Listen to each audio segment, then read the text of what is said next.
What's up, booty holes, and welcome back to my YouTube channel, and welcome to my first IGTV video. Now, I know some of you are thinking, wow, you finally came back, and wow, I can't believe she's coming back under these circumstances, but I know that this is long overdue. And granted, I've made my stance pretty clear on my IG stories or even on my page, but I felt like a video was necessary, and that's why I'm coming to you with this video. And I know this video will stir up tons of controversy. Many people will unfollow me or unsubscribe to my channel because of this video, while others will solely follow me or subscribe to my channel because of this video. And I told you all when I first started this channel that this channel is meant to give you all knowledge and enlighten you all. And this video, whether you get something out of it or not, I hope that you gain some type of knowledge. Though this is opinion based, this is my opinion, I do have some facts within this video. I hope that you can take my point of view and learn something from it.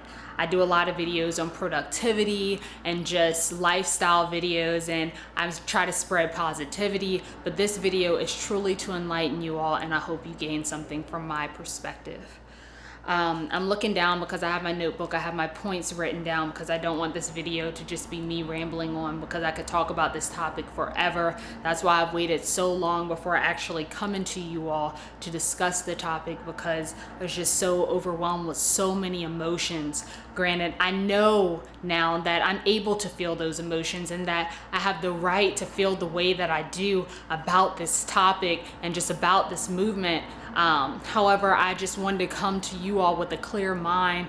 I didn't want to get out of character. I didn't want to make a fool of myself, to be perfectly frank. So that's why I waited so long before speaking out on the topic, because when the events happened a few months ago, when George Floyd was killed a few months ago, granted, I know multiple people have died at the hands of police brutality and just systematic racism in the United States and throughout the world, but particularly when I saw the video of George Floyd being brutally murdered, I didn't know how to handle it.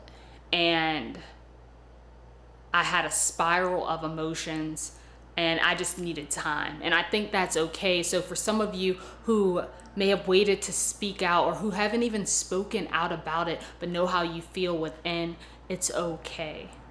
And some people speak out because they don't agree with the movement, which those people are the people that I'm blocking and unfriending. However, some people aren't speaking out because they don't know what to say. They're just so hurt by it. They don't know how to even put their emotions and feelings into words. So just know that for those people, I'm here with you, and I completely understand. But with that being said, I hope you all get something out of this video. I know that it's long overdue, but y'all, Black lives will matter today, tomorrow, and it mattered yesterday, and the day before that, and the day before that. So I don't feel like it's necessarily too late for me to be talking about this topic. It's always going to be a current event. Now, with that being said, let's go ahead and get into this video. I'm going to start off this video by just saying rest in peace to those who have lost their lives at the hands of police brutality or systematic racism within this country and countries abroad. I am so sorry, and my condolences go out to your families, and this shouldn't be happening. I'm sorry to those of you who have had to watch the visuals, the traumatic visuals, and of these people being brutally murdered, innocent people being brutally murdered. It's horrible, but that this is a part of our culture and has been a part of our culture for so long. And we don't deserve to have to grow up in an environment like this. We don't deserve to have to live in an environment like this, but this is our reality. And this is why we continue to fight, because if no one fights for us, nothing will ever be done. We have to fight for our community, for the Black community, because no one else is going to do it. And I can't say that enough. And to our allies, I want to say thank you for fighting with us. Granted, I shouldn't have to thank you for doing the right thing, but I'm gonna thank you anyways, because I know some of you have lost family members, friends, people that you thought loved and cared for you just because of your support of the Black Lives Matter movement. And granted, they have serious issues, and it shouldn't even be a thought whether or not a race matters. I still want to thank you, because you may have lost your grandma, your grandpa, your mother, your father, people you truly love and care about, who just don't care about your significant other, who don't care about your best friend, or just your associate or your coworker, or just a complete stranger, simply because of the color of their skin. And it's so sad, but my heart goes out to you as well. Now, for those of you who are probably looking at me and are saying, Alexis, you're not even Black, I just want to first say that I am Black. I identify as an African American woman, a Black woman, Black with a capital B. Both of my parents are Black. However, I can understand that it can be misconstrued that I may be biracial or mixed, or because I am lighter complected that I'm not Black enough. I understand that, I acknowledge it, and I know that it's a part of the system of colorism that we deal with within our country as well, and it's something that we need to work on. However, just know, to my fellow Black Americans who may be darker complected than I am, I stand with you, and I acknowledge that colorism is a problem within our community as well, and it's a way to separate us when we just need to unify right now. We need to come together. And I do feel like I am skilled enough and educated enough to talk about this topic, and I do identify as a Black woman, and I want my voice to be heard. So regardless of how you may feel about me and my struggle, I do have a struggle, and I am Black. And I deal with white people looking at me all the time like, really? Especially here in Oregon, where you don't see many of us. Trust and believe that. Next, I just want to say that this beautiful, amazing, powerful Black Lives Matter movement did not start with the death of George Floyd, with the murder, let me clarify, of George Floyd. This started 400 plus years ago when Black people were enslaved by white colonists. It was not at our own free will. We did not want to come and build this country, put this country on our backs, build this country on our backs for white people to have freedom that we didn't even have. We did not want to be treated as 3/5 of a person. That was not our choice. Black people have been oppressed year after year after year and continue to be oppressed to this day.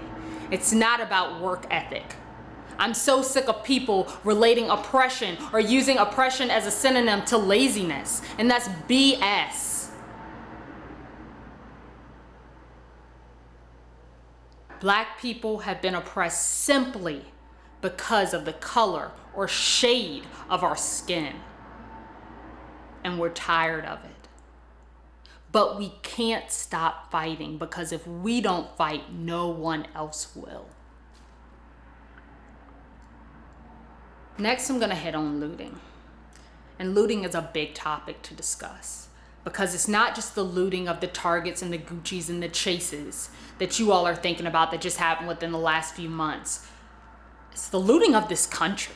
This country was founded on theft and looting and vandalism and murder. Now, I could really care less about a couple of Targets being looted. I could care less about Gucci being looted, or Chase, or any other company that's been looted or business that's been looted besides those small businesses. But those huge corporations, trust and believe they have insurance. And trust and believe they didn't use all of the money out of their savings to start their business, like some of these small business owners have. And now their business is gone. So I shopped at Target, I've shopped at Gucci. Heck, my boyfriend's had an account with Chase, but I don't care about those big corporations. because they will never compare, and nor will the small businesses that have been looted. Let me not say that a small business being looted can ever compare to an innocent black life being taken. It's messed up. I really want to say it's effed up. And y'all can say, well, people have insurance too. There's life insurance, but you can never put a dollar amount on someone's life. Can never. George Floyd's family will never get him back. His kids will never get to see him again. Ahmaud Arbery will never get to run again. He'll never get to exercise again. He will never get to see his mom again. Breonna Taylor, she'll never get to save another life because hers was taken. And there's so many other black people, Tamir Rice, Trayvon Martin, the list goes on and on and on. Some names that we'll never even know. And their lives matter. And their life will never compare to a building being looted. And back to what I said about this country being founded on looting and theft and vandalism. I feel like so many people think that Christopher Columbus found the United States or found America, the New World, whatever you want to call it, but this land was stolen. Indigenous people, Native Americans were already here. They already found it. Killing them, murdering them. It's not finding something. Yet for some reason, when people run out of a target taking things, they're the worst people ever. Those animals deserve to be arrested. Yet we sit here and celebrate Christopher Columbus every year. We sit here and celebrate these horrific slave owners every freaking year, every day for some. Let's talk about the huge statues, the massive statues in Richmond. Thank God some of them are coming down. But let's talk about the statues of Jeff Davis and Robert E. Lee, Stonewall Jackson. They were all slave owners, regardless of how heroic you may think they are. They damn sure weren't fighting for my freedom.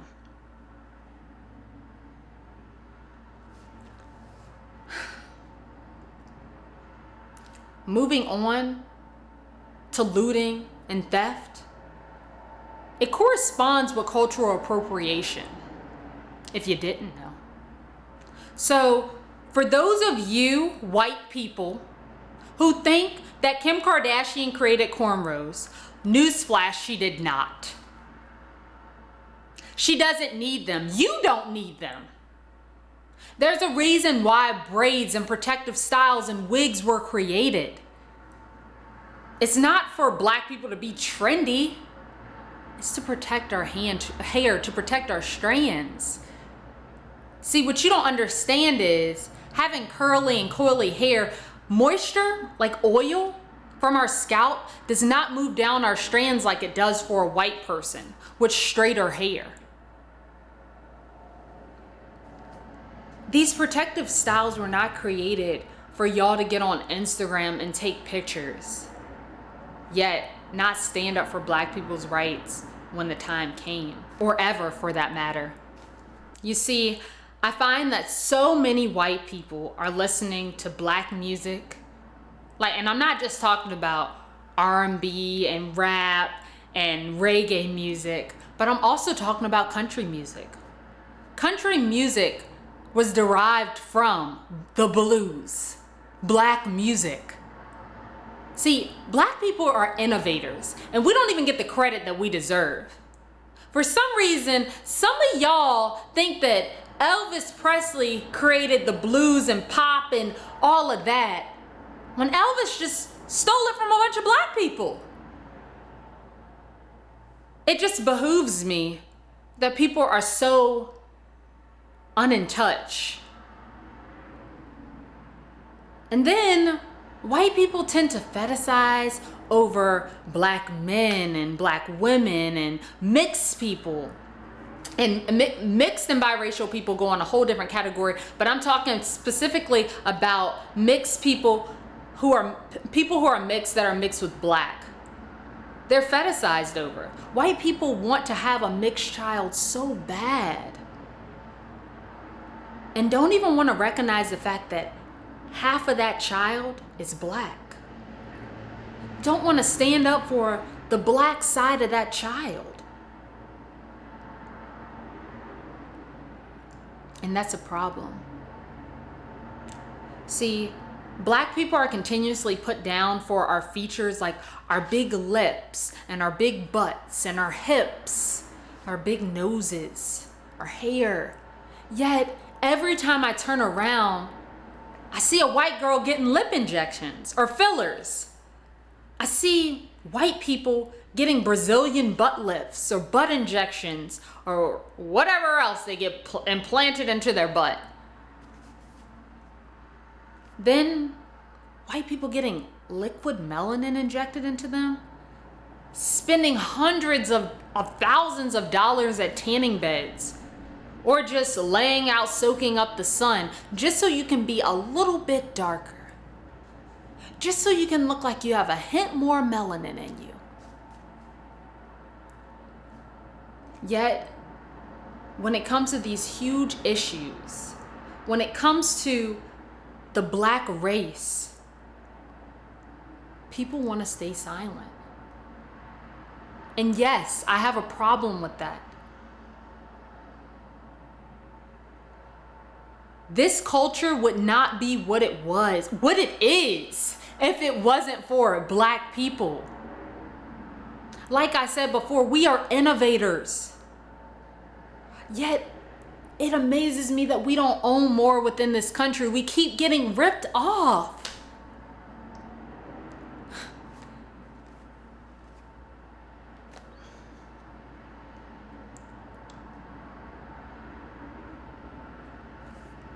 And I'm tired. I'm tired. And I'm sick of it. And I'm over it. And there needs to be a change. Yet I know that I can't be tired, because we're the black people are the ones who have to stand up for ourselves. We're the ones who have to put in the work. We're the ones who have to stand on the front lines. Yes, I know we have allies out there, but it's more of us. Even here in Oregon, there's more of us. We're the ones who have to put in the work.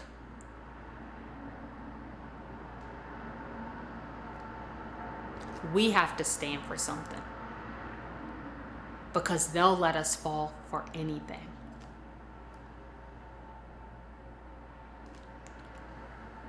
Black people, we are amazing creatures, amazing human beings. We're beautiful, we're golden, we're strong, we're powerful. And don't let anyone tell you that you're not and that we're not. Black women continue to be assertive. Screw what they say about you being an angry black woman. If you're sad, if you're upset, express those emotions. You're not weak. You're not hypersensitive. And black men don't feel the need to be hyper masculine. Don't feel the need to hold in all of your emotions. You too can have feelings. You too deserve to cry. Black people, we may only make up 13% of the United States, but we have a voice. We have power. We have influence.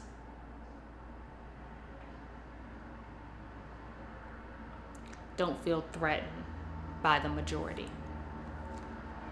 Don't let them put you down. Don't let them put us down. And speaking of that, I keep thinking about this meme that I keep seeing of a bunch of thick, quote unquote, thick white girls and they're tan. And people keep saying, ooh, this is a black woman's worst nightmare, or the biggest threat to a black woman. But let me tell you something. People can try to imitate us all they want. They're just a replica.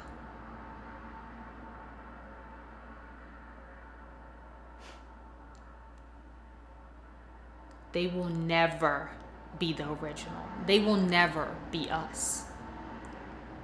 See, Black women are the most unappreciated women in the world. Yet we hold families on our back. We lift up Black men time after time after time, yet we're still unappreciated. But to my sisters, I got you. And we gotta continue being strong and holding ourselves up and being the best Black women that we can be. Because no one will ever compare to a Black woman. And I'm sorry if that offended someone, but I don't know anyone that is stronger than a Black woman.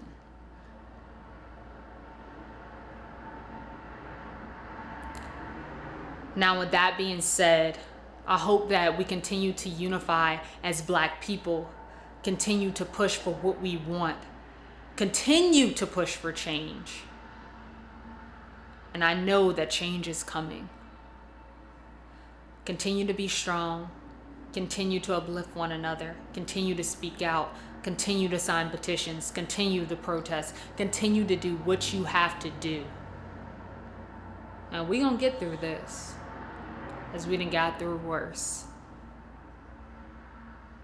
With that being said, like I always say, how I always wrap up my videos, peace, love, and remember to keep it tight. I love you all so much. And I'll see you in my next video.